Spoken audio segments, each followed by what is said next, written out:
Golf loves a good rivalry, and right now there would seem to be something for everyone, depending on tastes.One is based on performance and admiration. Honestly, it was the Jin Young Ko Show today. It was really cool to witness, Nelly Korda said Sunday after the South Korean star shot a tournament best 63 from the final group on the last day of the season to beat her out for LPGA Player of the Year.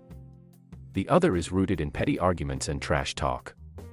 My first impression of him was he was always a little cocky, just a little like, I'm too cool for this game. That was my first impression, Bryson DeChambeau said when asked about Brooks Koepka. And he's kind of held up those standards so far. They will settle it Friday in Las Vegas in the latest iteration of The Match, a made-for-TV exhibition, this one over 12 holes. Why only 12 holes? 18 holes with him is a long time, Koepka said Monday evening. I don't want to be around him as much anybody else. Ko and Korda could use another year like this one before their dominance of the LPGA Tour can really be called a rivalry. But it has all the ingredients, at least on the course. They swapped places at number 1 in the world over the last month, and the season ended with Korda at the top of the women's ranking by the slimmest of margins. Both had a sub-69 scoring average. No one had done that on the LPGA Tour since Annika Sorenstam in 2002. And while each won 5 times, the prizes for the 23-year-old American were a little glossier. One was an Olympic gold medal Korda keeps in a sock to prevent it from getting scratched. The other was from the Women's PGA Championship, her first major. Ko stole the show at the end. Nelly has great year, gold medal, win major tournament, and 3 more wins, Ko said. Well, I feel a little sad for Nelly. I was a little luckier than her. The season-ending CME Group Tour Championship not only offered the richest prize in women's golf at $1.5 million, it decided the LPGA's most prestigious award between the best 2 players. Ko and Korda were part of a 4-way tie for the lead going into the last round. Ko had reason to withdraw after the first round due to an injury to her left wrist that had troubled her since May. She couldn't practice early in the week. To avoid aggravating her wrist, she only took full swings with a wedge during her warm-up on the range. She not only shattered the tournament scoring record by 5 shots, Ko hit the final 63 greens in regulation, a staggering display of consistency.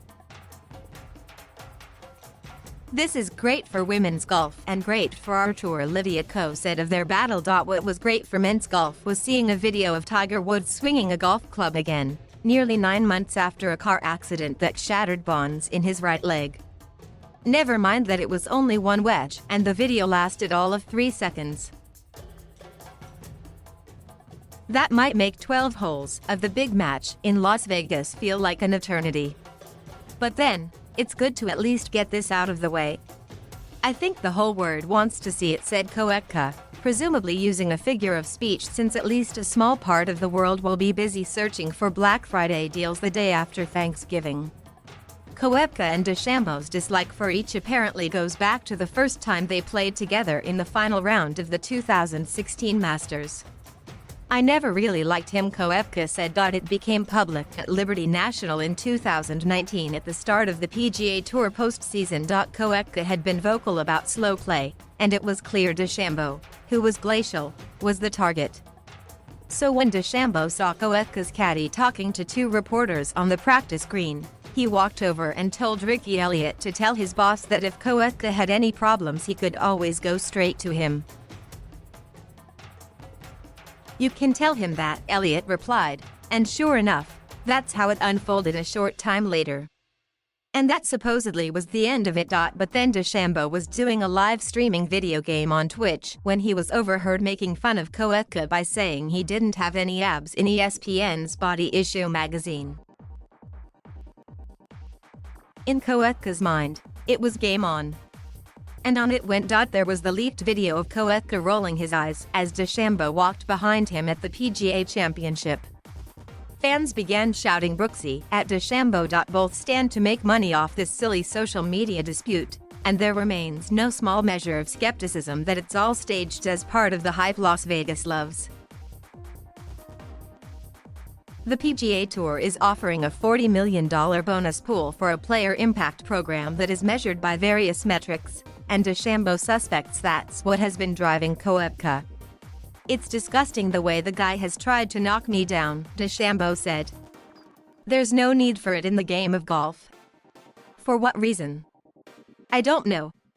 Maybe he's jealous and wants to get part of that PIP money from the tour." Koepka figures he's already one up in talking smack. DeChambeau looks forward to a chance at kicking his butt. One can only hope that what happens in Las Vegas really does stay there.